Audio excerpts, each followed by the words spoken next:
So hello everyone, আজকে আমরা নিয়ে আসলাম কি ব্রেন বুস্টার কার্ড। তোমাদেরকে বলে থাকি যে ব্রেন বুস্টার কার্ডটা কি, তোমাকে আমি আজকে ব্রেন বুস্টার কার্ডের সাথে পরিচয় করে দিব। আমরা সবসময় বায়োলজি, ফিজিক্স, কেমিস্ট্রি এগুলো পড়ে থাকি, কিন্তু পরবর্তীতে যখন আমাদের অ্যাডমিশনের সিজনে রিভিশন অনেক ইম্পর্টেন্ট, তখন আমরা রিভিশন করার সময়টা পাই না। প্লাস হচ্ছে যখন রিভিশন করতে যাবো কোন ইম্পর্টেন্ট টপিক কোনটা ছিল, কোথায় দাগানো লাইন আছে, কোথায় কি লিখে রাখছিলাম, আমাদের সব কিছু রিগেইন করতে অনেক কষ্ট হয়। সেটারই ভালো মতো একটা অল্টারনেটিভ সলিউশন হচ্ছে আমাদের কি ব্রেন বুস্টার কার্ড। তোমার ব্রেনকে পুরো বুস্ট করে দেবে। এটা কিন্তু অবশ্যই আমাদের মূল বইয়ের অল্টারনেটিভ না, এটা হচ্ছে আমাদের কি ভালো মতো রিভিশন দেওয়ার জন্য, এবং অবশ্যই ইম্পর্টেন্ট টপিকগুলো আমাদের অবশ্যই মনে রাখা দরকার, সেগুলোর জন্য এই ব্রেন বুস্টার কার্ডটা।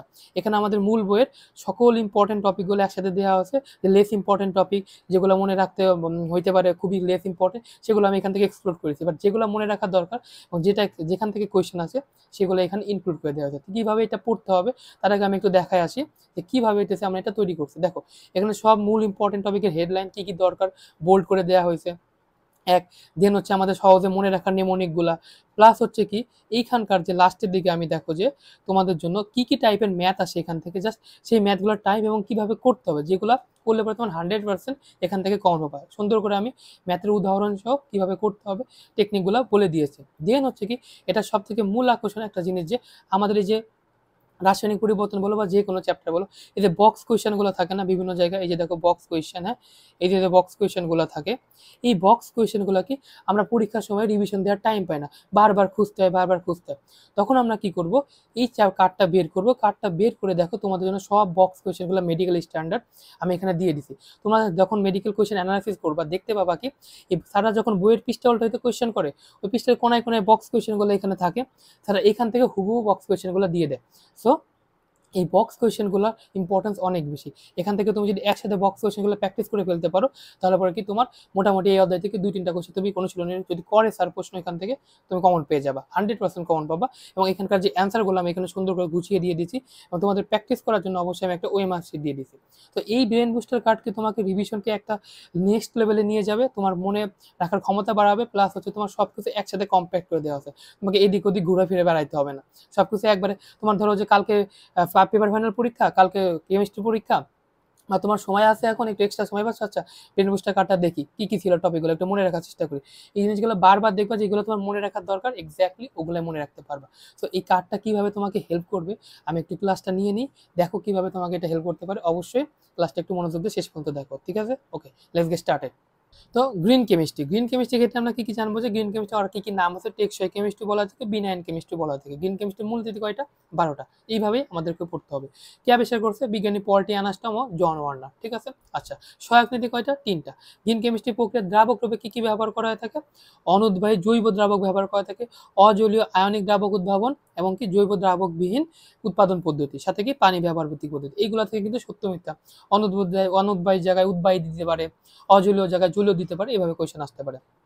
এবং কি দেখো, ম্যালিক অ্যানহাইড্রেট সংশ্লেষণ পদ্ধতি 2টি, কি কি আছে? বেনজিন জারণ পদ্ধতি এবং বিউটেনের জারণ পদ্ধতি, পরিবেশ বান্ধব যেটা। হ্যাঁ, আমাদের কোনটা পরিবেশ বান্ধব হবে? বিউটেনের জারণ পদ্ধতি, এটুকু জানতে হবে। এইভাবেই কোয়েশ্চেন এখান থেকে দিয়ে দিবে। আচ্ছা, তথ্য কণিকা কি জিনিসটা কি, যে এখানে তোমার কি কি তথ্য জানা দরকার, ঠিক আছে? কি কি বইয়ের মাঝে আজে বাজে চিপায় দাগানো লাইনগুলো থাকে না, ওগুলো থেকে যে ইম্পর্টেন্ট গুলো আছে আমি এখানে তথ্য কণিকার মধ্যে দিয়ে দিচ্ছি। দেখো, গ্রিন কেমিস্ট্রি যে বলছিলাম না, সহায়ক নদী 3টি, কি কি আছে? বর্জ্য পদার্থ রোধকরণ করতে হবে, সর্বোত্তম অ্যাটমিক ইকোনমি থাকতে হবে, ন্যূনতম ঝুঁকি পদ্ধতি ব্যবহার করতে হবে। প্লাস হচ্ছে যে গ্রিনার পদ্ধতির উদ্দেশ্য কি? পরিবেশ দূষক ক্লোরিন গ্যাসকে বর্জন করা। দেখো, মনে রাখা কতটা সহজ, সবকিছু একসাথে আমার কাছে আছে। গ্রিন কেমিস্ট্রিতে সুপার ক্রিটিক্যাল কার্বন ডাইঅক্সাইডকে দ্রাবক হিসেবে ব্যবহার করা থাকে। তাহলে কি থাকে? Super critical carbon dioxide, not carbon dioxide. Super ক্রিটিক্যালকে আমাকে কার্বন ডাইঅক্সাইড কখন পাবো আমরা? যখন 31.25 ডিগ্রি সেলসিয়াস তাপমাত্রায় 72.9 এটিএম চাপে কার্বন ডাইঅক্সাইডকে সুপার ক্রিটিক্যাল ফ্লুইড বলা হয়ে থাকে, ঠিক আছে? এখন আছে কি একমুখী বিক্রিয়ার সংগত আমরা জানি, যেখানে কি উৎপাদ হওয়ার পরে কি বিপরীত দিকে আসতে পারবে না, মানে বিক্রিয়ক ফর্ম করতে পারবে না। কি কি উদাহরণ আছে? যে উদাহরণগুলো আমাদের দরকার সেগুলো, যেমন পটাশিয়াম ক্লোরাইড ভেঙে কি পটাশিয়াম ক্লোরাইড প্লাস O2 তৈরি হচ্ছে, অক্সিজেন তৈরি হচ্ছে। এই উদাহরণগুলো আমাদের এখানে দেওয়া আছে, এখান থেকে একটু দেখে নেওয়া আছে উদাহরণগুলো কোনটা একমুখী। উভমুখী বিক্রিয়াকে, যেখানে কি বিক্রিয়ক ভেঙে উৎপাদ হয়, মানে বিক্রিয়ক মিলে উৎপাদ হয়, উৎপাদ থেকে বিক্রিয়ক তৈরি হয়ে থাকে, ঠিক আছে? এই উদাহরণগুলো কি কি আছে? এর মধ্যে ইম্পর্টেন্ট উদাহরণ হচ্ছে আমাদের হাইড্রোজেন প্লাস আয়োডিন, এটা মিলে কি হাইড্রোজেন আয়োডাইড তৈরি করা, যেটা কি হালকা বেগুনি কালার হয়, প্লাস কি 450 ডিগ্রি সেলসিয়াস তাপমাত্রা এই বিক্রিয়াটা হয়ে থাকে। এই জিনিসটা আমাদের জানতে হবে। প্লাস PCl5, আমরা এইচএসসি লাইফে PCl5 অনেকগুলো ম্যাথ করছি না, এই কয়েকটা বিক্রিয়া আমাদেরকে একটু মুখস্থ রাখতে হবে। আচ্ছা, উপভোগী বিক্রিয়ার বৈশিষ্ট্য, এই বৈশিষ্ট্যগুলো থেকে কিন্তু মেডিকেলে প্রশ্ন আছে। দেখো সুন্দর করে এখানে আমাদের যেগুলো দরকার আমি দিয়ে দিয়েছি। বিক্রিয়াগুলোকে উভয় দিকে শুরু হইতে হবে, বিক্রিয়াগুলোকে কখনো সম্পূর্ণ শেষ হয় না, শেষ হলে তো উৎপাদ থেকে আর বিক্রিয়ক হইতে পারবে না। দেন কি সমীকরণ লিখতে গেলে এগুলো ব্যবহার করতে হবে। সম্মুখমুখী বিক্রিয়ার বেগ পশ্চাৎ বিক্রিয়ার বেগের সাম্যাবস্থায় আসে, হ্যাঁ, এই জিনিসগুলো প্লাস আবদ্ধ পরিমণ্ডলে ঘটতে হবে, কারণ কি আমার যদি যে গ্যাসগুলো উৎপন্ন সেগুলো যদি বের হয়ে চলে যায় তাহলে তো আমাদের আবদ্ধ পরিমণ্ডলে, তাহলে এই জন্য তো আমাদের আবদ্ধ পরিমণ্ডল দরকার, তাই না? এই জন্য আর মুক্ত শক্তি পরিবর্তন করবে ডেল্টা দিয়ে সমীকরণ শূন্য দিয়ে দিলে এরকম ভাবে সত্য মিথ্যা দিয়ে এখান থেকে কোশ্চেন করে দিতে পারে। ওকে, উপমুখী বিক্রিয়া একমুখী করার উপায় কি কি আছে? যেমন দেখো খোলা পাত্রে উন্মুক্ত স্থানে করতে হবে, কারণ কি গ্যাসগুলো উড়ে চলে যাবে, তখন আর গ্যাসগুলো বিক্রিয়া করতে পারবে না। বিক্রিয়া যাতে অধ্যক্ষে আলাদা করতে হবে বা রাসায়নিকভাবে উৎপাদককে বিক্রিয়া স্থল থেকে নিয়ে আসতে হবে। এভাবে আমরা একমুখীতে করতে পারি। এখন দেখো যে উভমুখী বিক্রিয়ার কোশ্চেন, বিক্রিয়ার কোশ্চেন্ট মানে কি? যেটা কি বিক্রিয়ার অনুপাত, যে কতটুকু উৎপাদ উৎপন্ন হচ্ছে এবং কতটুকু বিক্রিয়া হচ্ছে তার অনুপাতকে আমরা বলতেছি কি রিয়াকশন কোশ্চেন্ট বা কিউসি। আর কেসি তো আমরা জানি যে উৎপাদের ঘনমাত্রা বাই কি বিক্রিয়কের ঘনমাত্রা, তাই না? তাহলে কিউসি বা বিক্রিয়ার অনুপাত যদি কেসি এর সমান হয় তখন কি আমরা বুঝবো কি জিনিসটা কি সাম্য অবস্থায় উপনীত হয়েছে এবং কি এই সময় নিট বিক্রিয়ার মান কি শূন্য। এবং কিউসি যদি কেসি থেকে কম হয়ে থাকে, মানে বিক্রিয়ার অনুপাত যদি কেসি থেকে কম হয়ে থাকে, তার মানে কি উৎপাদ কম বিক্রিয়ক বেশি, তার মানে কি বিক্রিয়াটি বাম থেকে ডানে দিকে, মানে কি সম্মুখমুখী হবে। এবং কিউসি কেসি থেকে বেশি, তার মানে কি উৎপাদ বেশি বিক্রিয়ক কম, তার মানে কি উৎপাদ থেকে বিক্রিয়ক তৈরি হবে, ডান থেকে কোন দিকে আসবে, বাম দিকে আসবে। বুঝতে পারছি? তার মানে পশ্চাৎমুখী বিক্রিয়াটা হবে। এইভাবে আমরা কি জিনিসপত্রগুলো একসাথে কম্প্যাক্ট করে দিচ্ছি। আচ্ছা, বিক্রিয়ার হার ও সক্রিয়ণ শক্তি দুটার মধ্যে ভালো একটা সম্পর্ক আছে, যে বিক্রিয়ার গতি বা হার কি বলে, প্রতি একক সময় যদি বিক্রিয়কের ঘনমাত্রা হ্রাস বা বিক্রিয়া সৃষ্টি উৎপাদের ঘনমাত্রা বৃদ্ধির হারকে আমরা কি বলে থাকি, বিক্রিয়ার হার বলে থাকি। বিক্রিয়কের পরিমাণ কমছে, উৎপাদের পরিমাণ বাড়ছে, কত প্রতি একক সময়, এটা কি বিক্রিয়ার হার। এককটা আমার খুব ভালো মতো জানতে হবে, মোল পার লিটার পার সেকেন্ড। এটা দিতে কতবার প্রশ্ন আসে, এটাকে শর্টকাটে এমএস ইনভার্স লেখা যায়। আর গ্যাসীয় হতে পারে কি অ্যাটমসফিয়ারিক এস ইনভার্স, ঠিক আছে? ওকে, আর ঘনমাত্রাকে মোল পার ডেসিমিটার কিউব আমরা লিখতে পারি, সময় সেকেন্ডে। কারণ কি আমরা জানি কি লিটার সমান সমান কি ডেসিমিটার কিউব আমরা লিখতে পারি, তাই না? তো অনুসারে আমরা লিখতে পারি মোল পার ডেসিমিটার কিউব বা এস ইনভার্স 1, ঠিক আছে? আচ্ছা, এখন আমাদের কিছু স্পেশাল জিনিসপত্র আমি দিয়ে দিচ্ছি তোমাদের জন্য, যে বিক্রিয়ার হারের উপর বিভিন্ন নিয়ামকের প্রভাব। অনেক সময় মনে রাখতে কষ্ট হয়, এখানে সিম্পলি এইভাবে পড়ে ফেলবা, যে তাপমাত্রার প্রভাব কিভাবে হয়ে থাকে, যদি তাপ উৎপাদী বিক্রি হয়ে থাকে সেক্ষেত্রে কি হবে, দেখো তাপ উৎপাদী, তাপ উৎপন্ন করতেইছে, তুমি যদি সেখানে আরো তাপ দাও তাহলে কি উৎপাদ উৎপন্ন হবে না, কমে যাবে। তুমি যেখানে তাপমাত্রা কমায় দাও তখন কি উৎপাদটা বাড়বে, কারণ কি তার তাপটা মেনটেন করতে হবে। আর তাপমাত্রার প্রভাব কি, তাপ হারে বিক্রিয়া ক্ষেত্রে সব থেকে সহজে তাপমাত্রা বাড়াইলে তাপ উৎপাদ বাড়বে, তাপমাত্রা কমাইলে উৎপাদ কমবে, সিম্পল।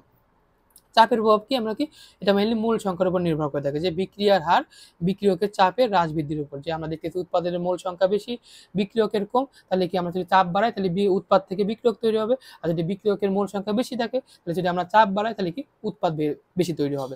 আর কি যদি সমান থাকে তাহলে বিক্রিয়কের কোনো প্রভাব নেই। আর ঘনমাত্রা কি, বিক্রিয়ার হার বিক্রিয়কের বলা হয় ঘনমাত্রা হ্রাস বৃদ্ধির উপর নির্ভর করে, সমানুপাতিক, সিম্পল জিনিস। আচ্ছা, বিক্রিয়ার হার ও বিক্রিয়কের হার ধ্রুবকের মধ্যে পার্থক্য, ভেরি ভেরি ইম্পর্টেন্ট।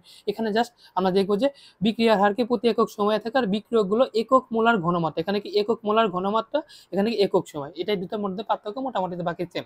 তাই আমাদের এখানে কি ধরনের পরিবর্তন আছে, দেখো বিক্রিয়ার হার কি তাপমাত্রার পরিবর্তনে পরিবর্তিত হয়, এবং হার ধ্রুবক ধ্রুবক হওয়ার পরেও কিন্তু তাপমাত্রার পরিবর্তনে পরিবর্তন হয়। বাকিগুলো দেখো তাপমাত্রা স্থির রেখে বিক্রিয়কের ঘনমাত্রা পরিবর্তন করলে এটা বিক্রিয়ার হার পরিবর্তন হচ্ছে, বাট তাপমাত্রা স্থির রেখে যদি ঘনমাত্রা পরিবর্তনে ধ্রুবক কিন্তু চেঞ্জ হয় না। ধ্রুবক একমাত্র চেঞ্জ হয় কখন, যখন কি তাপমাত্রার পরিবর্তন ঘটে, বাকি ক্ষেত্রে কিন্তু দেখো ধ্রুবক কিন্তু চেঞ্জ হয়। দেখো ঘনমাত্রার উপর নির্ভর করে না, হার কিন্তু নির্ভর করে। এই জিনিসগুলো কিন্তু সত্য মিথ্যার জন্য আমাদের ইম্পর্টেন্ট। এবারকার মেডিকেল কোয়েশ্চেনগুলোতে কিন্তু জাস্ট অনুশীলনী কোয়েশ্চেন হচ্ছে না, আস্তে আস্তে কিন্তু স্যাররা বইয়ের ভিতর থেকে আরো বেশি করে কোয়েশ্চেন দেওয়ার চেষ্টা করতেছে। তো অবশ্যই আমাদেরকে কনসেপ্টগুলো ক্লিয়ার রাখতে হবে। বিক্রিয়ার ক্রম ইজি, ক্রম বিক্রিয়ার ক্ষেত্রে কি দেখো যে শূন্য ক্রম বিক্রিয়ার এককগুলো রাখতে হবে আমাদের, কি কি জিনিসগুলো জানতে হবে, যে এককগুলো কি নির্ভরশীলতা কি ঘনমাত্রার উপর নির্ভর করে না, একক কি সিম্পল, যে এটা বিক্রিয়ার হারের একক মোল পার লিটার পার সেকেন্ড বা এমএস ইনভার্স 1। প্রথম ক্রম বিক্রিয়া কি এস ইনভার্স 1। অনেক সময় আমাদের কি হয় মনে রাখতে অনেক কষ্ট, দেখো তোমাদের সিম্পল দিয়ে দিতে, প্রথমে কি আমরা বিক্রিয়ার হারের এককটা লিখবো, লেখার পরে নিচে এম ক্রম, এম মানে কি উপরে এম কত ক্রম, যদি এক হয়ে থাকে এম যদি ক্রম এক হয়ে থাকে তাহলে এমএস ইনভার্স 1, তাহলে এম কেটে গেলো, তাহলে প্রথম ক্রম বিক্রিয়া একক কি এস ইনভার্স 1। তৃতীয়টা আমি চিন্তা করি, তাহলে M3 উপরে কি এমএস ইনভার্স 1, উপরে M3 যদি নিয়ে যায় তাহলে কত থাকে এম ইনভার্স 2 এস ইনভার্স 1। বুঝতে পারছি? এখন এমটার মানে কি মোল পার লিটার পার সেকেন্ড, তার মানে এর উপরে কত থাকবে -2, এইভাবে সারা দিতে পারে, ঠিক আছে? বুঝতে পারছি? এভাবে এটা এখান থেকে দেওয়া হয়েছে। আর কি কি নির্ভরশীলতা, যে আমরা জানি এটা একটি বা দুটি বিক্রিয়কের ঘনমাত্রা দ্বিতীয় ঘাতের উপর নির্ভরশীল হয়ে থাকে, এখানে একটি বা দুটি বিক্রিয়কের কত তৃতীয় ঘাতের উপর নির্ভরশীল হয়ে থাকে, ঠিক আছে? বুঝতে পারছি? আচ্ছা, আমি এটা একটু মুছে দিই। ওকে, এখন দেখো যে আমাদের সক্রিয়ণ শক্তি। আমরা জানি কি সক্রিয়ণ শক্তি মানে কি একটা বিক্রিয়ক অ্যাক্টিভ হইতে কত সময় লাগে। যদি তার সক্রিয়ণ শক্তি বেশি হয়, তার বিক্রিয়া করতে বেশি সময় লাগবে, তার মানে কি বিক্রিয়ার হার কমে যাবে। আর যদি বিক্রিয়কের সক্রিয়ণ শক্তি কম হয়ে থাকে তাহলে কি খুব দ্রুত বিক্রিয়া করবে, বিক্রিয়ার হার বেড়ে যাবে। সম্পর্কটা কিন্তু ব্যস্ত হবে, এটা মাথায় রেখো যে এই যে বিক্রিয়ক পদার্থ উৎপাদক পদার্থে পরিণত হওয়ার কালে বিক্রিয়ক কোনো কণাগুলোতে যে ন্যূনতম শক্তি পৌঁছায় তাকে কি বলা থাকে, সক্রিয়ণ শক্তি। আচ্ছা, এর বৈশিষ্ট্যগুলো লক্ষ্য এই যেটা বললাম, সক্রিয়ণ শক্তির মান যত বেশি বিক্রিয়ার গতি তত কম। সক্রিয় শক্তির মান যত কম বিক্রিয়ার গতি তত বেশি। বিক্রিয়ার সক্রিয় শক্তি কম হলে বিক্রিয়া কি কম তাপমাত্রায় ঘটবে, মানে কি কম তাপমাত্রা নিয়ে বিক্রিয়কটা কাজ করতে পারবে। আর সক্রিয় শক্তি বেশি হলে কি উচ্চ তাপমাত্রায় ঘটে। এইগুলো দিয়ে কিন্তু ঘুরাই পেঁচায় সত্য মিথ্যার কোয়েশনে প্লাস হচ্ছে কনসেপ্ট আছে, কোয়েশন আছে, তো এগুলো মাথায় রাখতে হবে। মান কি বিক্রিয়া হার সক্রিয় শক্তির মাত্রার ব্যস্তানুপাত, ঠিক আছে, এটা আমরা জানলাম। বেশিরভাগ বিক্রিয়ার ক্ষেত্রে 27 ডিগ্রি সেলসিয়াস তাপমাত্রায় সক্রিয় শক্তির মান কত, 55 কিলোজুল/মোল। এটা বইয়ের মধ্যে আছে, এটা কোয়েশনে আসে, এটা জেনে রাখতে হবে, ঠিক আছে। 27 ডিগ্রি সেলসিয়াস তাপমাত্রায় কত, 55 কিলোজুল/মোল। ওকে, আচ্ছা। এখন রাসায়নিক বিক্রিয়ার সংঘর্ষের কিছু তত্ত্ব আছে, যে বিক্রিয়ক হয়ে বিক্রিয়ক থেকে উৎপাদ তৈরি হবে, কিভাবে হয়ে থাকে, এরকম 3টা সত্য বলছে। এটা আমরা চিন্তা করবো কি, ধরো কেউ তোমার মুখে একটা জোরে ঘুষি মারলো, ঠিক আছে, চিন্তা করো এখন। প্রথম সত্য কি, অনুপরমাণু আয়নের মধ্যে কি সংঘর্ষ হইতে হবে, যে তোমার মুখ আর হাতের মধ্যে একটা সংঘর্ষ হইতে হবে মুখের দিক চেঞ্জ করার জন্য। দ্বিতীয় সত্য কি, এই সংঘর্ষ অবশ্যই নির্দিষ্ট ন্যূনতম শক্তি সহযোগ হতে হবে। তুমি যদি মুখে এরকম একটা ঘুষি দাও তাহলে চেঞ্জ হবে না, একটা জোরে ঘুষি মারতে হবে, ঠিক আছে। তার কথা মনে পড়ছে, তার আগে একটা ঘুষি মারার কথা চিন্তা করো। তৃতীয় সত্য কি, সংঘর্ষে একটি নির্দিষ্ট দিক বিন্যাস সহযোগী হইতে হবে। অবশ্যই কি তোমাকে কি একটা, যে তুমি যে সংঘর্ষ দিলা অবশ্যই একদিক থেকে দিতে হবে না, এখান থেকে দিতে হবে না, দেওয়ার পরে কি এখানে চেঞ্জ হইতে হবে না মুখটা, যে এটার কথা এখানে বলছে। সারমর্ম কি, যে কণাগুলোর মধ্যে ন্যূনতম শক্তির সংঘর্ষ ঘটবে যা দিয়ে পুরাতন বন্ধন ভাঙবে, মানে যে নতুন বন্ধন, পুরাতন বন্ধন আছে সেটাকে ভেঙে নতুন বন্ধন তৈরি করবে, এবং নতুন বন্ধন তৈরি হওয়ার পর কি স্থানিক সঠিক দিক থেকে সংঘর্ষ হইতে হবে। মানে এই নতুন বন্ধনটা তৈরি করার জন্য আমাদেরকে অবশ্যই একটা দিক থেকে সংঘর্ষ ঘটাইতে হবে, এই কথাটা এখান থেকে বলছে। মানে আমার দিক চেঞ্জ করতে হবে, অবশ্যই এই দিক থেকে একটা গুতা দিতে হবে, অথবা এই দিক দিতে গেলে এই দিক থেকে একটা গুতা দিতে হবে। বুঝতে পারছেন, এই সত্যগুলো দিয়ে কিন্তু প্রশ্ন আসে। আচ্ছা, প্রভাবকের বৈশিষ্ট্য গুরুত্ব। প্রভাবক নিয়ে তো এই অধ্যায় সব থেকে ইম্পর্টেন্ট হবে কি, প্রভাবক না সব থেকে আমাদের ভালো ধারণা রাখতে হবে কি কি আছে। এরা বিক্রিয়া শেষে কি থাকে, অপরিবর্তিত থাকে, কাইন্ড অফ এনজাইমের মতো, ঠিক আছে। এরা কি সামান্য অপভাবকের গতিবেগকে যথেষ্ট পরিমাণ পরিবর্তন করতে সম্ভব। হ্যাঁ, কোনো একটা স্লো বিক্রিয়া থাকে, সেখানে যদি আমরা হালকা একটু প্রভাবক দিই অনেক দ্রুত বিক্রিয়াটা ঘটতে পারে, বিক্রিয়া শুরু করতে পারে না। অবশ্যই একটা বিক্রিয়া শুরু হওয়ার পরে প্রভাবক প্রমাণ করতে হবে, কারণ কি ওরা বিক্রিয়া স্টার্ট করতে পারে না, বিক্রিয়া স্টার্ট হওয়ার পরে ওটার গতি বৃদ্ধি বা কম করতে পারে। প্রভাবক বিক্রিয়ার গতি হ্রাস বৃদ্ধি করতে পারে কিন্তু সাম্যাবস্থার পরিবর্তন করতে পারে না। সিম্পল, এই যে আমাদের এনজাইম পড়ি না, এরকম একটা বিষয় আছে। এরা মূলত কোন কোন গ্রুপে, ডি ব্লকের ধাতব মৌল, ঠিক আছে, এবং সূক্ষ্মকণার প্রভাবকে ক্রিয়াশীল বৃদ্ধি পেয়ে থাকে, ঠিক আছে। তাপমাত্রা পরিবর্তনের প্রভাব বিক্রিয়া এগুলো এখানে দেওয়া আছে, এবং কি সরলতম বিকল্প পথ তৈরি করে, যেটা কি আমাদের সক্রিয় শক্তি হ্রাস পাবে। আর সক্রিয় শক্তি হ্রাস পেলে কি হবে, আমাদের বিক্রিয়াটাও বৃদ্ধি পাবে। আচ্ছা, এখন আসো যে কিছু প্রভাবকের কিছু জিনিসপত্র আছে, তার আগে আমরা এটা পর শ্রেণী বিভাগ করার আগে এটা দেখি যে প্রভাবক সহায়ক বা প্রভাবক প্রমোটার কারা, যারা কি প্রভাবককে, মানে প্রভাবকের কাজকে, যে প্রভাবক আমরা দিছি ওই প্রভাবকের কাজকে প্রভাবিত করতেছে, ঠিক আছে, নট প্রভাবক হিসেবে কাজ করতেছে, প্রভাবকের প্রভাবন বিক্রিয়াটাকে সে প্রভাবিত করতেছে, কি প্রভাবকের ক্ষমতা বৃদ্ধি করে, এই একটা কথা। মানে বাংলা বলতে যে কি রকম লাগে। আচ্ছা, উদাহরণ কি কি আছে, molybdenum, magnesium oxide, aluminium oxide, silicon dioxide, এই জিনিসগুলো আছে, এগুলো আমাদেরকে মনে রাখতে হবে। তার মধ্যে অ্যালুমিনিয়াম অক্সাইডটা মনে রাখতে অনেক বেশি ব্যবহার হয়। প্রভাবক বিষ কোনটা, যেটাকে প্রভাবকের ক্ষমতাকে হ্রাস করতে দেয়। সিম্পলি যেমন উদাহরণ কি, ধুলাবালি বলো, সালফার চূর্ণ বলো, আর্সেনিক অক্সাইড বলো, হ্যাঁ, অ্যান্টিমনি বলো, এগুলো আছে। বাট মনে রাখতে গেলে সালফার চূর্ণ এবং আর্সেনিক অক্সাইড এবং ধুলাবালি এগুলো একটু মাথায় রাখবা, ঠিক আছে। আচ্ছা, এটাতে আমি পরে আসতেছি, এটা একটু দেখা আছে যে প্রভাবকের শ্রেণীবিভাগ দুই প্রকার, কি কি, কার্যভিত্তিক এবং ভৌত অবস্থা ভিত্তিক। কার্যভিত্তিক কি, ধনাত্মক প্রভাবক, ঋণাত্মক প্রভাবক, স্বয়ংক্রিয় এবং আবিষ্ট, ঠিক আছে।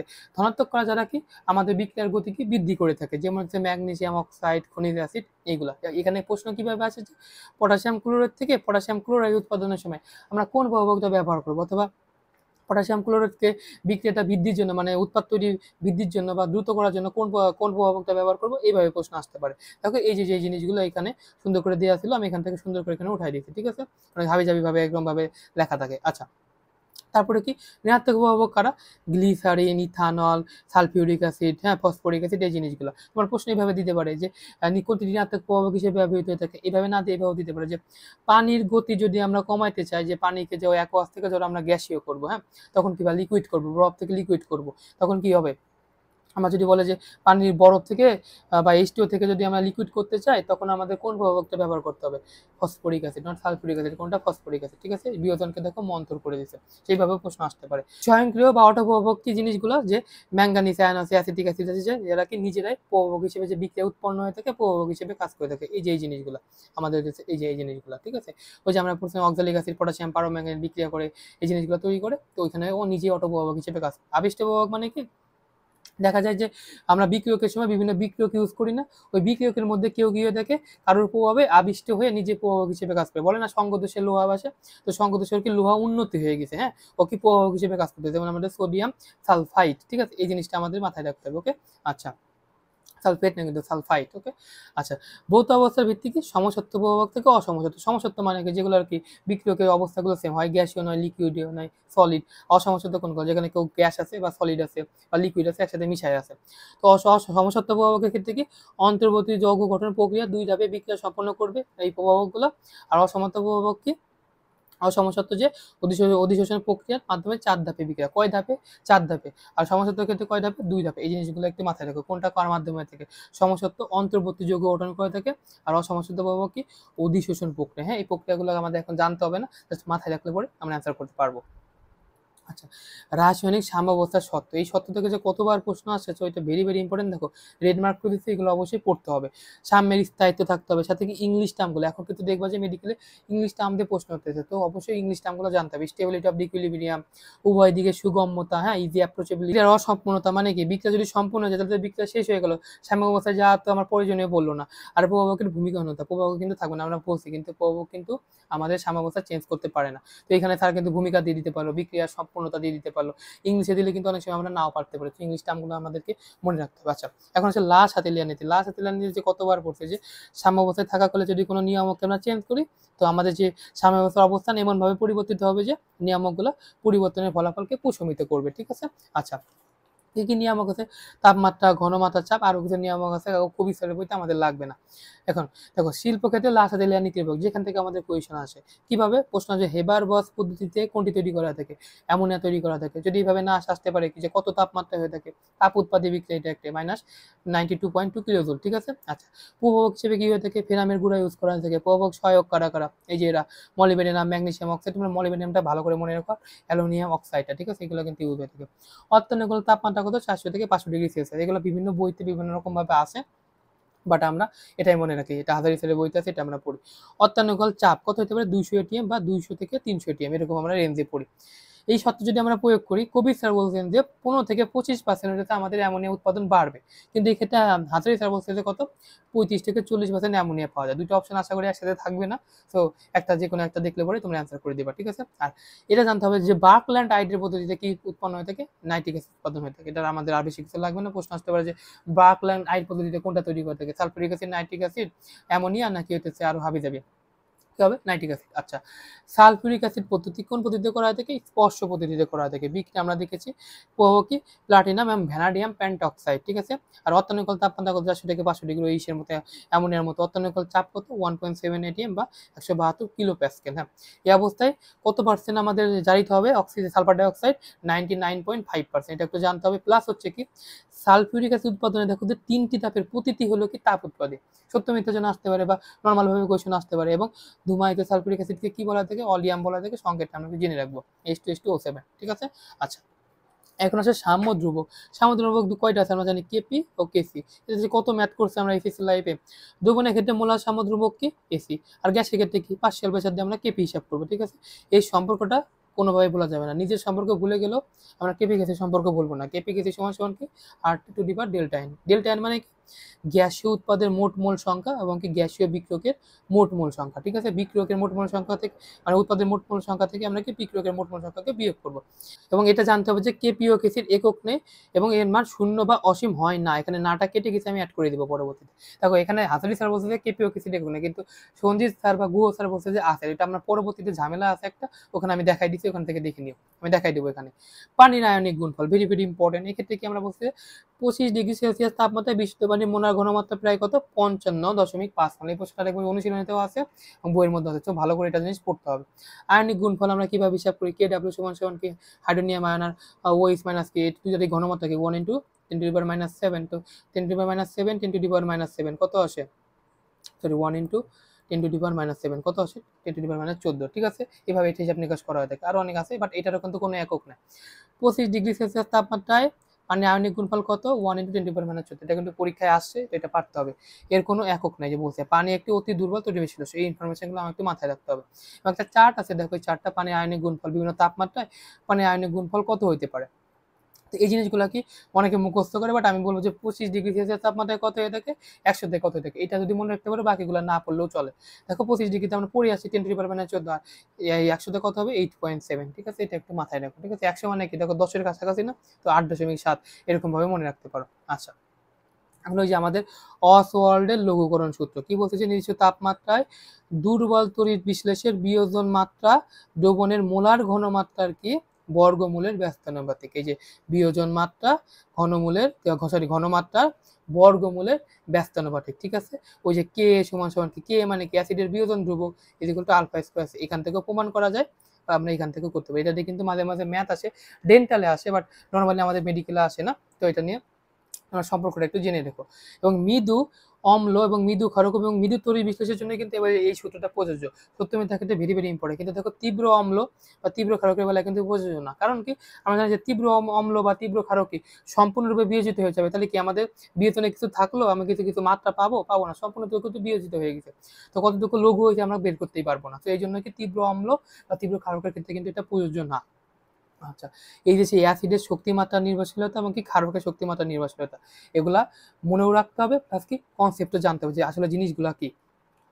অ্যাসিডের শক্তিমাত্রা নির্ভরশীলতা কি কি ভিত্তি করে করছে, যে অ্যাসিডের বিয়োজন ধ্রুবক, এটা মনে রাখতে হবে, এটাতে আমাদের যা যায় আসে না, জাস্ট মনে রাখো।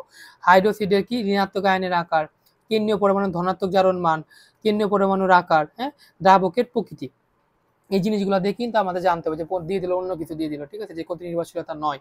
বা ক্ষারকের শক্তিমাত্রা নির্ভরশীলতা কি, ধাতুর অক্সাইড ও কি হাইড্রো অক্সাইড পানিতে দ্রবণীয়তা কতটুকু দ্রবণীয়তা হচ্ছে, ক্ষারকের বিয়োজন ধ্রুবক, প্লাস হচ্ছে কি যৌগের কি নিঃসঙ্গ ইলেকট্রন দানের ক্ষমতা, মানে কি ওই যে আমাদের যে লোন পেয়ার ইলেকট্রনগুলো থাকে সেগুলোকে কতটুকু সে দান করতে পারে, এটার উপর ডিপেন্ড করেও কিন্তু হয়, ঠিক আছে। তো এই জিনিসগুলোর মধ্যে কোনগুলো ইম্পর্টেন্ট তোমাদের জন্য আমি দিয়ে দিছি, এগুলো মনে রাখতে পারলে বাকিগুলো এমনিতেই পারবা। দেখো কি বলছে, যে 25°C তাপমাত্রায় কিছু অ্যাসিডের বিয়োজন ধ্রুবক, এই বিয়োজন ধ্রুবকগুলো আমাদের একটু মাথায় রাখতে হবে। কোনগুলো, হাইড্রো আয়োডিক অ্যাসিড সব থেকে বেশি, যেটা 1.02 10⁻10, এটা মাথায় রাখবো। হাইড্রোক্লোরিক অ্যাসিড কত, 2.5 into 10⁻7, এটা আসে পরীক্ষায়, এটা একটু জানতে হবে।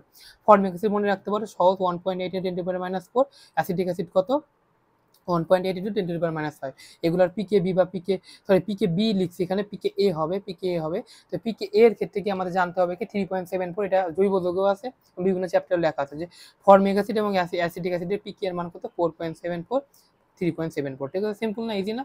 ফর্মিক অ্যাসিড 3.7, অ্যাসিডিক অ্যাসিডের সংখ্যাও বড়, নামও বড়, এবং পিকে এর মানও বড় 4.74, ঠিক আছে। আচ্ছা, অ্যাসিডের তীব্রতার ক্রম, এটা জানতে হবে যে আচ্ছা কিছু কিছু ক্ষেত্রে ব্যতিক্রম দেখা যায়। দেখো আমরা তো এটা বললাম যে হাইড্রো অ্যাসিডের ঋণাত্মক আয়নের আকার, আমরা কি জানি উপর থেকে নিচে গেলে কি শক্তি স্তর একটা করে বড় হয় না, তার মানে কি সে বিয়োজন ক্ষমতা বাড়বে, তার মানে কি হাইড্রোজেন আয়োডাইড তাকে হাইড্রোজেন সব থেকে বেশি তীব্র হবে, দেন ব্রোমাইড, দেন ক্লোরাইড, সব থেকে কি ক্লোরিন, ব্রোমিন, আয়োডিন, তাই না।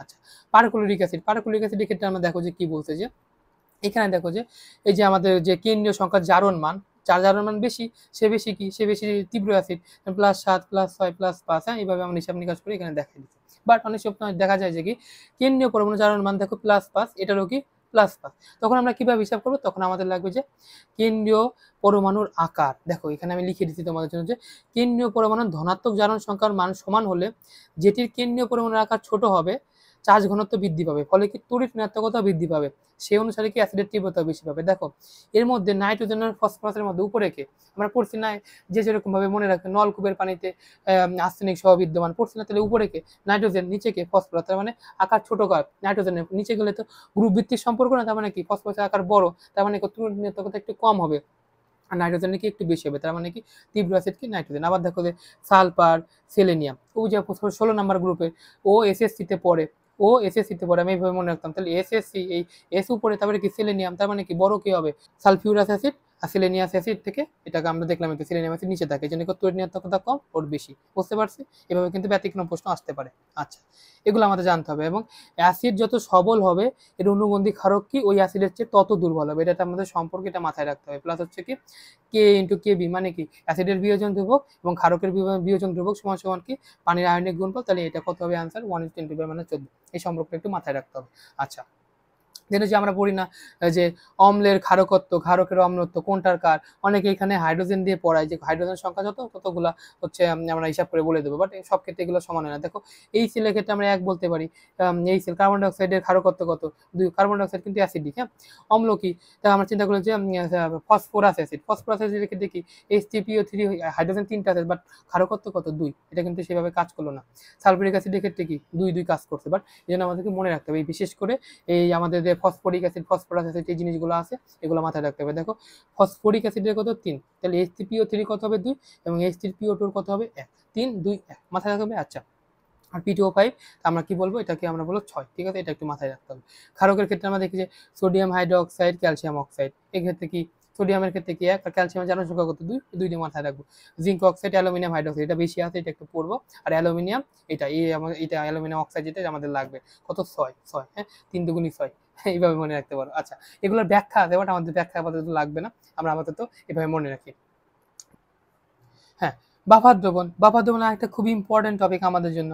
বাফার দ্রবণ, প্রভাবক, দেন পিএইচ অধ্যায় খুব ইম্পর্টেন্ট হবে। বাফার দ্রবণ জিনিসটাকে যে সামান্য পরিমাণে অ্যাসিড যদি আমরা কোনো দ্রবণে অ্যাড করে থাকি তাহলে কি তার কোনো রকমের এর পিএইচ পরিবর্তন হবে না, অ্যাসিড বা ক্ষারক যেটাই হোক না কেন। তাহলে কি কি বাফার আছে, অম্লীয় বাফার, ক্ষারীয় বাফার। অম্লীয় বাফার কি হবে যে এখানে মৃদু অ্যাসিড থাকবে, প্লাস ওই অ্যাসিডের সাথে যদি আমরা কোনো তীব্র ক্ষারক এর বিক্রিয়া করে যে লবণটা পাবো সেটা, যেমন আমরা চিন্তা করে থাকি যে অ্যাসিডিক অ্যাসিডের সাথে যদি আমরা সোডিয়াম হাইড্রোক্সাইড বিক্রিয়া করি তাহলে কি তার লবণ পাবো, সেটা ইউজ করবো। ঠিক আছে, এখানে কি ডাইহাইড্রোজেন মনোফসফেট, এখানে কি মনোহাইড্রোজেন ফসফেট, এটা একসাথে আমরা ইউজ করতে পারি। আর ক্ষারীয় বাফারের ক্ষেত্রে কি মৃদু ক্ষারক প্লাস হচ্ছে ওই ক্ষারকের সাথে তীব্র অ্যাসিডের সহযোগে সৃষ্ট লবণ, যেটা আমরা চিন্তা করতে পারি সোডিয়াম কার্বনেট। হ্যাঁ, সেটাকে আমরা যদি HCl কে বিক্রিয়া করি তাহলে কি পাবো, বাইকার্বনেট পাবো না, ওই বাইকার্বনেটকে আমরা এখানে ইউজ করবো। ঠিক আছে, same goes as ammonium hydroxide আর অ্যামোনিয়াম আয়ন। ঠিক আছে, আচ্ছা, এর মধ্যে একটা জিনিস জানতে হবে যে রক্তের বাফার কয়টা, রক্তের বাফার 3টি ভেরি ভেরি ইম্পর্টেন্ট করতে হবে। বলে এখানে প্রশ্ন আছে যে এটা মেডিকেলের প্রশ্ন যে রক্তের বাফার কোনটি, কি বলবো বাইকার্বনেট, কার্বনিক অ্যাসিড বাফার, এটা পিকে কত 6.1, মানে কি এটা 6.1 এর মধ্যে চেঞ্জ হইতে পারে বা কোনো কিছু যদি অ্যাড করা থাকে এটাকে প্রশমিত করতে পারে। আন্তঃকোষীয় ফসফেট বাফার কত 7.1, এটা একটু জানতে পারো, নাহলে দরকার না।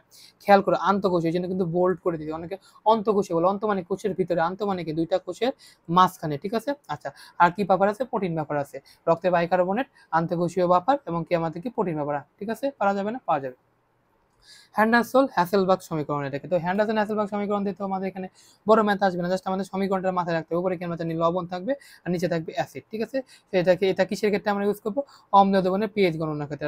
আমরা ক্ষারীয় দ্রবণের পিএইচ গণনা করতে চাই, পিএইচ কিন্তু পিওএইচ না, পিওএইচ হলে আমরা সহজ ছিল কেবি দিয়ে পিকেবি দিয়ে লগ দিয়ে আমরা হিসাব করতে পারতাম, বাট পিএইচ যদি বলে তখন কি 14 মাইনাস পিকেবি মাইনাস লগ দিয়ে লবণ ক্ষারকটা আমরা এটা যেভাবে করি সেভাবে করে। ঠিক আছে, বাট পটেন থেকে মাইনাস করতে হবে।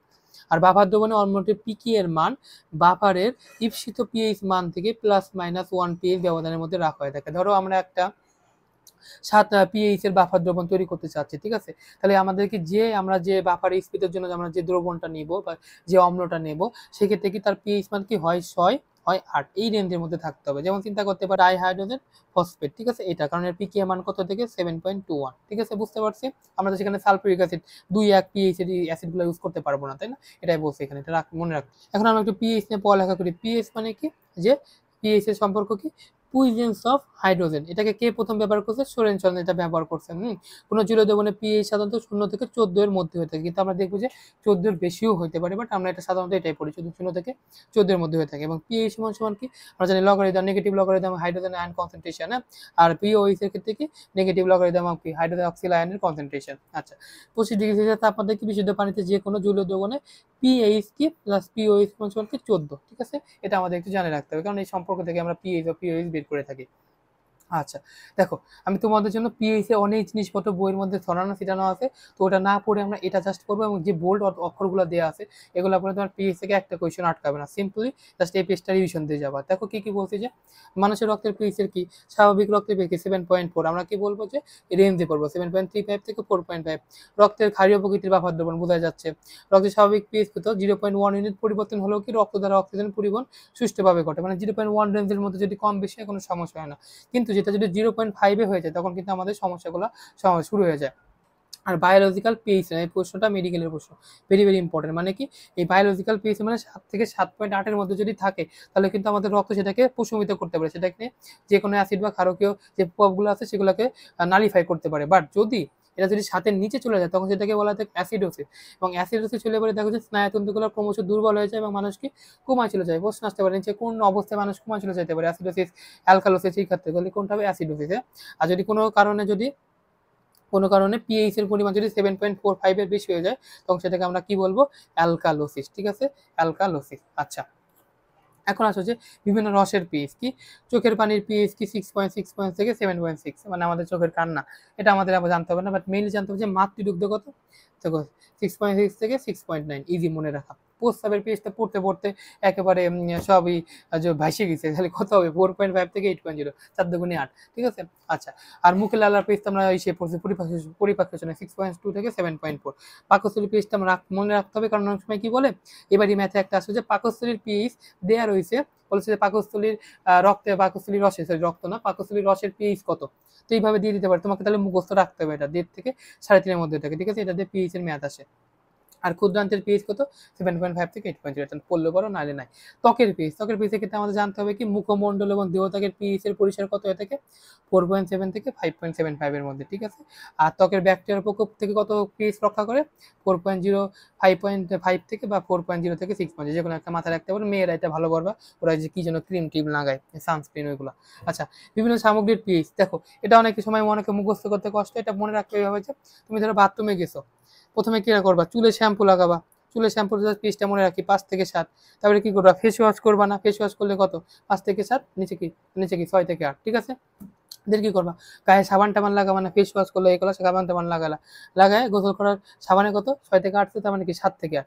দেন কি হলো, ওহো আমি তো আজকে বিরাশই করি নাই, তাহলে কি করবো, দাঁত ব্রাশ করবা, টুথপেস্ট কত 8। ঠিক আছে, এই তাহলে 5 থেকে 7, 6 থেকে 8, গায়ে সাবান নিতেছে আমাদের কি 7 থেকে 8, আর নিচে কি 8। ঠিক আছে, ওকে।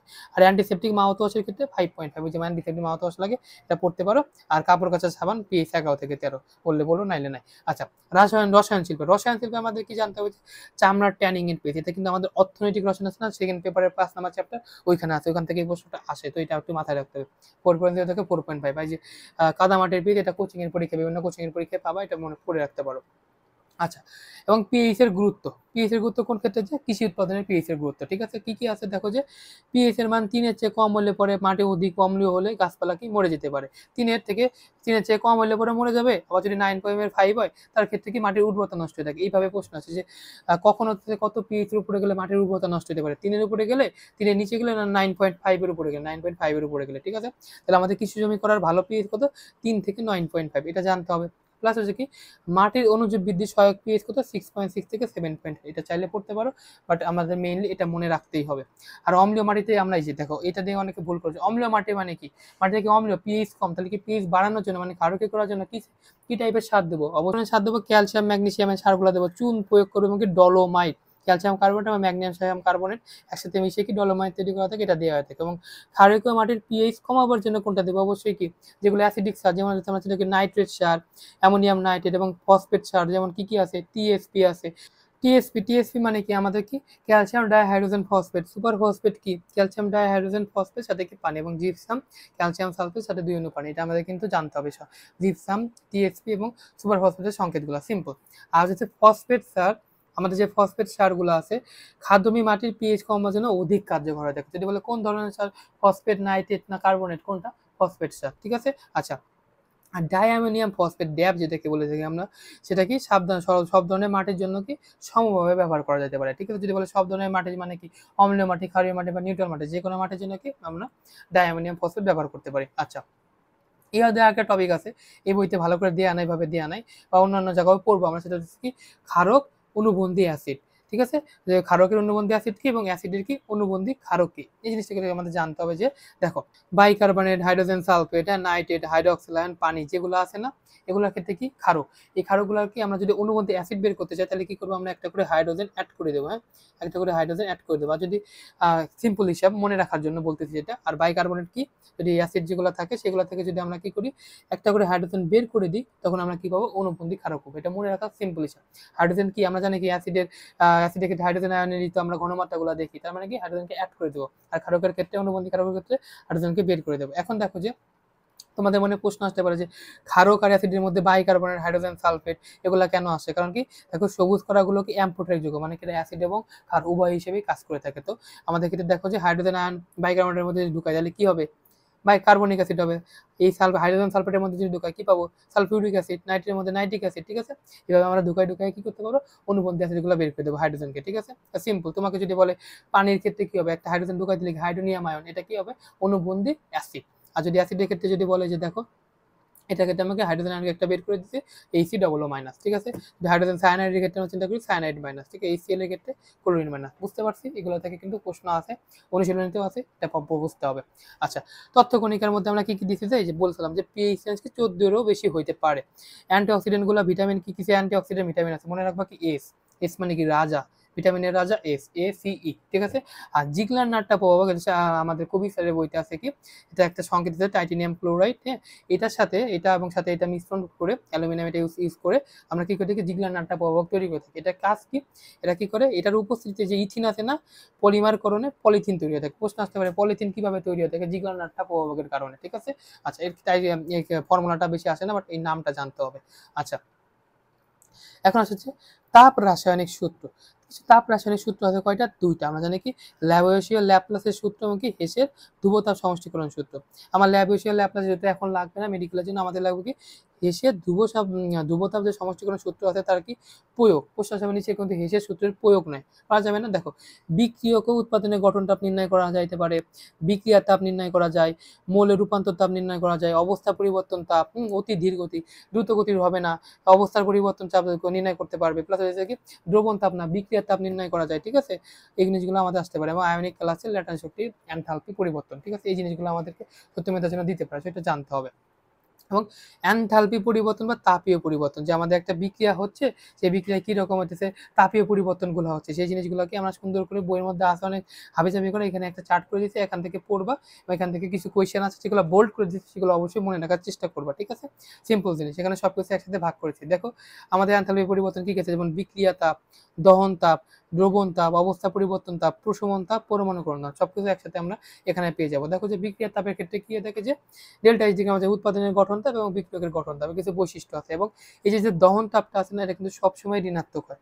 এটা কিন্তু মাথায় রাখতে হবে, যে দহন করতেছে আমরা, যেখানে অক্সিজেন দিয়ে আমরা দহন করতেছি সেটা কি সবসময় কিন্তু ঋণাত্মক হয়, এক্সেপ্ট এই যে দেখো যে নাইট্রিক অক্সাইড তৈরি হয়েছে না, এই ক্ষেত্রে কিন্তু এক্সেপ্ট আছে না, এটাই কিন্তু প্রশ্নে আসে। হ্যাঁ, except nitrogen nitrogen plus oxygen মিলে যে নাইট্রিক অক্সাইড তৈরি হয়েছে সেটা কিন্তু দেখো অক্সিজেন থাকার পরেও কি এটা কিন্তু তাপ হারি। ঠিক আছে, তাপ উৎপাদী না, এটা একটা ব্যতিক্রম আছে, এটা দিয়ে কিন্তু প্রশ্ন আসে এবং আসছেও।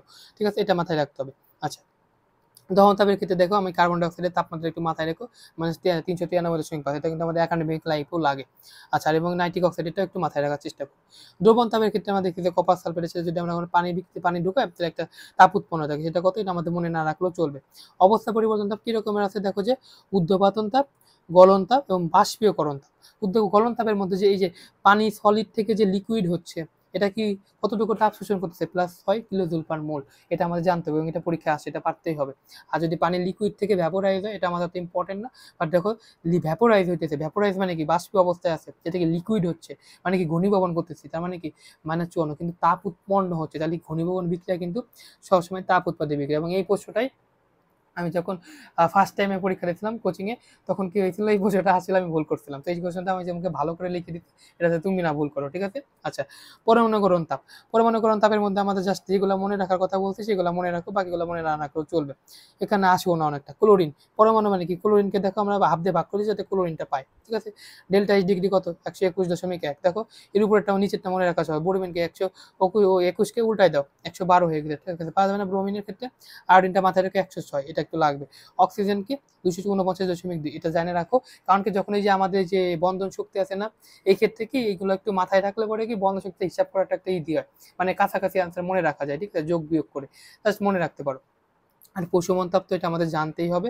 নরমালি কত থেকে, মানে 57.34 kilo joule per volt standard গড় মান হিসেবে ধরি। বাট এক্ষেত্রে কি তীব্র আছে, তীব্র ক্ষারের উপর ডিপেন্ড করে কম বেশি হতে পারে। দেখো এই ছিল সোডিয়াম হাইড্রোক্সাইড কত আসছে, মানে 57.34। তারপরে কি পটাশিয়াম হাইড্রোক্সাইড কত আছে, মানে 57.43। হ্যাঁ, এটা আমাদের মাথায় না রাখলেও এটা মাথায় রাখতে হবে। সোডিয়াম হাইড্রোক্সাইডের সাথে কত, সালফিউরিক অ্যাসিডের সাথে কত, মানে 57.44, এবং হাইড্রোজেন ক্লোরাইড এবং সোডিয়াম অক্সাইডের সাথে কি হতো সব থেকে কম, -68.60।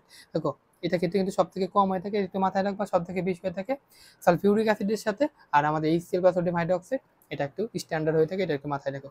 এবং এখানে দিয়ে দিয়েছি সোডিয়াম অক্সাইড, সোডিয়াম যে হাইড্রোক্সাইড আছে এবং পটাশিয়াম হাইড্রোক্সাইড আছে, এর মধ্যে সব থেকে বেশি তীব্রকে পটাশিয়াম হাইড্রোক্সাইড। এটা একটা অনেক কারণ আছে, এটা উপর থেকে নিচে আসলে পরে আমরা জানি। প্লাস এতে পটাশিয়াম হাইড্রোক্সাইডে একটা পানি আগ্রহিতা বেশি, ঠিক আছে, এই জন্য তীব্র ক্ষার হয়ে থাকে। একটু মাথা থেকে প্রশ্ন আসে এটা। হ্যাঁ, আচ্ছা, আর বন্ধন শক্তির ক্ষেত্রে কি অনেকগুলা ছিল, আমি জাস্ট এইগুলা লিখে দিছি, তাহলে সবগুলাই পড়তে পারো। যদি এইগুলোও পড়তে না মনে রাখতে না চাও, এই তিনটা অবশ্যই মনে রাখো। অক্সিজেনের সাথে কত, 698। দেখো এই যে এখানে পড়ছি না 249, দেখো প্রায় কাছাকাছি মিলে গেছে প্রায়।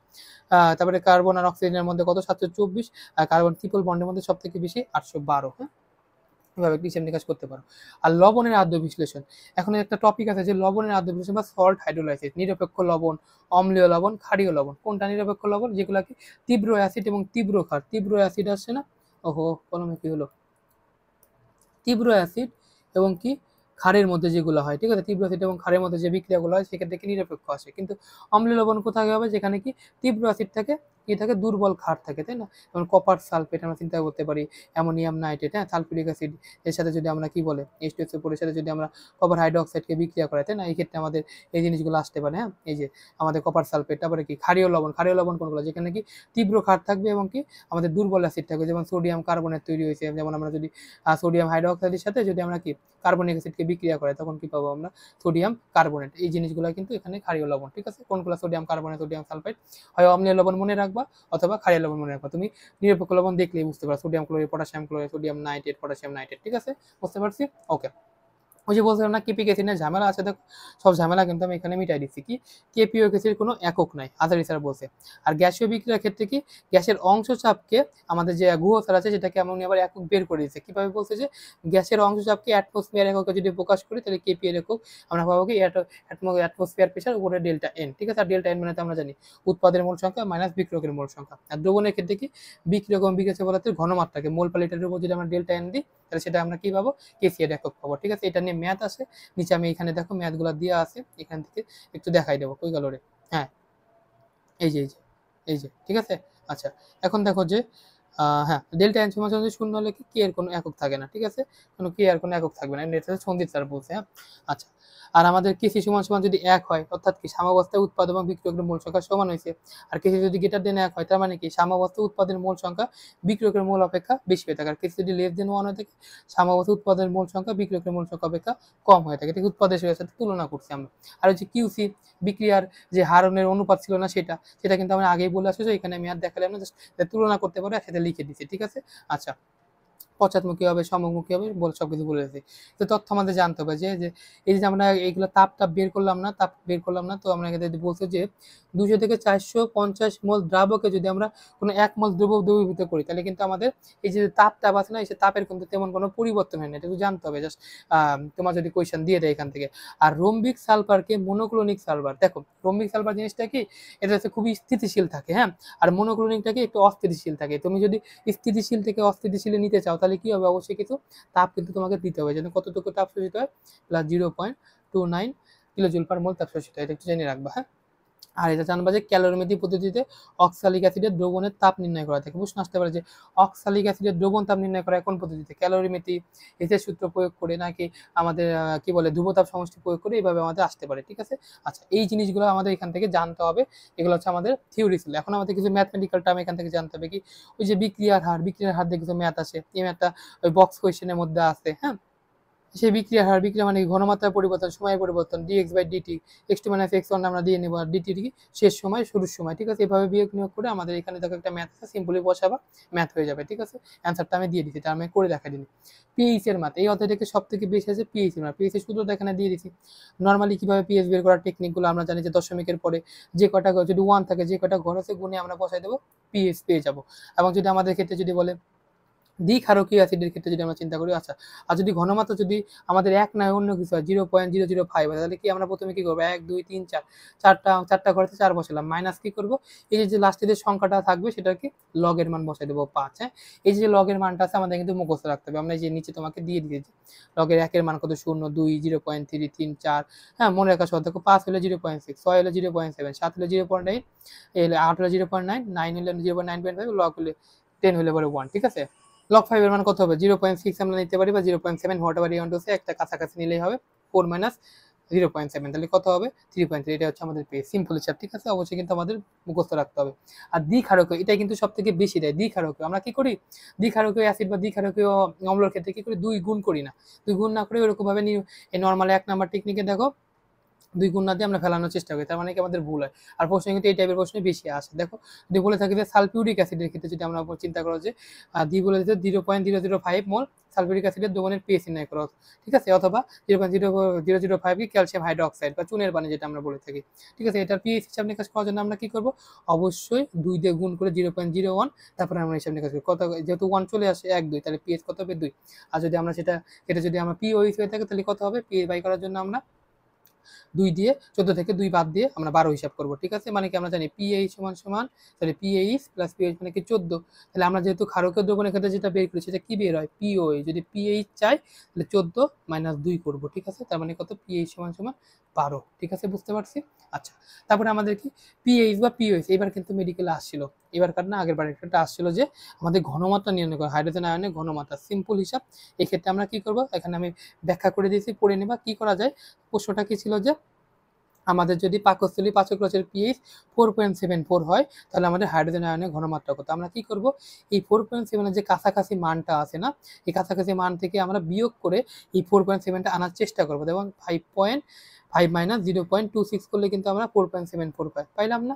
তখন আমরা কি করবো, যে ছোট সংখ্যাটা আছে এটাকে লগের এখানে বসাবো, লগের সমতুল্য মান হিসেবে বসাবো। 0.26 লগের কততম সমতুল্য মান, দেখো 26 কত কাছে দেয়, আমরা চিন্তা করি log 2 এর কাছাকাছি, লগ 3 মানে সরি 0.3 কার কাছাকাছি মান, লগ 2 এর, তাহলে আমরা এখানে কি বলবো 0.26 কি এখানে লগ 2 লিখবো আমরা, ঠিক আছে। তাহলে 5 মাইনাস লগ 2, হ্যাঁ লগ 2, তাহলে আমরা এইভাবে এখন কি করবো, দেন এই লগ 2 এর যে মানটা আছে 2 কে সামনে আনবো এবং 5 যেটা ছিল সেটাকে 10 এর ইনভার্স হিসেবে লিখবো, ঠিক আছে। 2 × 10⁻⁵, বুঝতে পারছো। দেখো কোয়েশ্চেন কিন্তু অ্যান্সার কিন্তু এটাই, খুব কাছাকাছি অ্যান্সার, 1 2 3 4 5 8 মানে তো 0.2, তাই না, বুঝতে পারছি। এইভাবে কিন্তু আমরা এখান থেকে ক্ষারকীয় দ্রবণের ক্ষেত্রে কি, যে এটা দিয়ে আছে সেটা কি পিএইচ 10 দিয়ে আছে, তাই না, ক্ষারকীয় দ্রবণের ক্ষেত্রে। তাহলে আমাদের কি লাগবে, ক্ষারকীয় ক্ষেত্রে আমরা ঘনমাত্রা কিসের ঘনমাত্রা, নেগেটিভ লগারিদম অফ পিওএইচ, তাহলে আমরা কি পিওএইচটা বের করে নেব। কত দেওয়া রয়েছে, 10 দেওয়া রয়েছে এখানে, তাহলে মানে 14 মাইনাস 10 কত, আমরা পিওএইচ কত, পিওএইচ 4, হ্যাঁ এটা হিসাব নিকাশ করে দেন আমরা বের করবো, ওকে। আচ্ছা, এভাবে এখানে বের করবো। এখন আসলে যে পার্সেন্ট দেওয়া থাকলে ঘনমাত্রা বের করে পিএইচ নির্ণয়ের টেকনিক। পার্সেন্ট দেওয়া থাকলে কি করবো আমরা, এখানে সূত্র তো আমরা একটা জানি, এ সমান ঘনমাত্রা 10x/m। এখান থেকে আমরা কি করবো, আগে ঘনমাত্রাটা বের করে নেবো, ঘনমাত্রা বের করে সেম টেকনিক, ঠিক আছে। আর আমাদের যদি এখানে বলছে সোডিয়াম হাইড্রোক্সাইড, তাহলে কিন্তু যেটা বের হলো সেটা কিন্তু পিএইচ না, যেটা কি পিওএইচ, এটা বের হবে তার থেকে আমরা 14 বাদ দিয়ে হিসাব নিকাশ করবো, 13.8, হ্যাঁ অনেক সময় কিন্তু 0.2 দেওয়া থাকে, এটা কিন্তু পিএইচ না, পিওএইচ, ঠিক আছে। তারপরে কি থাকবে, যে ঘনমাত্রা দেওয়া থাকবে সেখান থেকে আমরা পিএইচ অথবা পিওএইচ বের করব।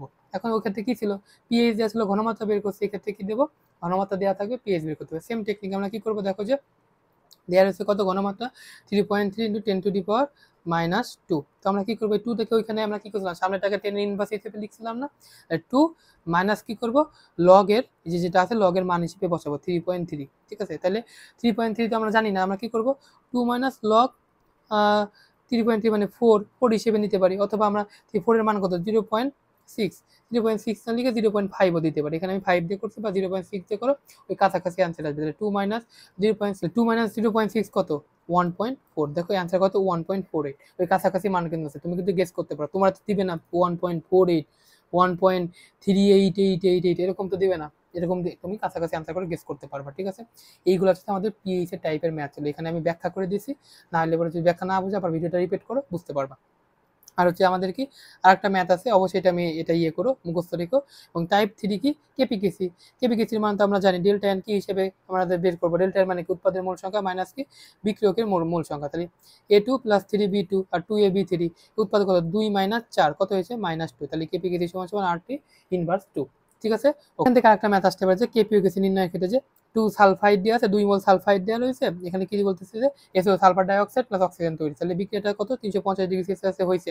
তাহলে কেপি এর মান নির্ণয় করো, কেপি এর মান কত দিয়ে, সরি কেসি এর মান নির্ণয় করো, কেপি এর মান কত দেওয়া আছে 1.8 × 10⁻⁵। তাহলে কেসি এর মান আমরা সূত্র বসায় আগে হিসাব নিকাশ করে নেবো কেপি কেসি RT দিয়ে, তারপরে এখানে যেহেতু আমাদের 2 আর 1 3 3 নরমালি কেপি কেসি হবে, তাহলে হিসাব নিকাশ করে আর এর মান কত 8.314, টি এর মান কত অবশ্যই কেলভিনে বসাইতে হবে, হিসাব নিকাশ করে আমাদের মান চলে আসবে 3.5 × 10⁻⁷। এগুলো কিন্তু মেডিকেল স্ট্যান্ডার্ড যেগুলো আছে। আমি একটা বলছিলাম যে অসওয়াল্ডের যে সূত্র আছে না, সেই অসওয়াল্ডের সূত্র দিয়ে লঘুকরণ সূত্র দিয়েও আসতে পারে, বাট আমাদের ওইটা দিয়ে ডেন্টালে আসে, এত ডিপ ম্যাথে যাবে না, যেহেতু ওখানে রুট আছে। তো এই ক্ষেত্রে আমরা কি করতে পারি, এইভাবে এই ম্যাথগুলো করো, এবং অনুষ্ঠিত যেটা আরও কিছু ম্যাথের টাইপ আছে ওগুলো দেখে রাখতে পারো, বাট এইগুলো মেইনলি পারতে হবে, ঠিক আছে। আর পরে এইগুলো শেষে অবশ্যই এখান থেকে এমসিকিউগুলো প্র্যাকটিস করবে, হ্যাঁ।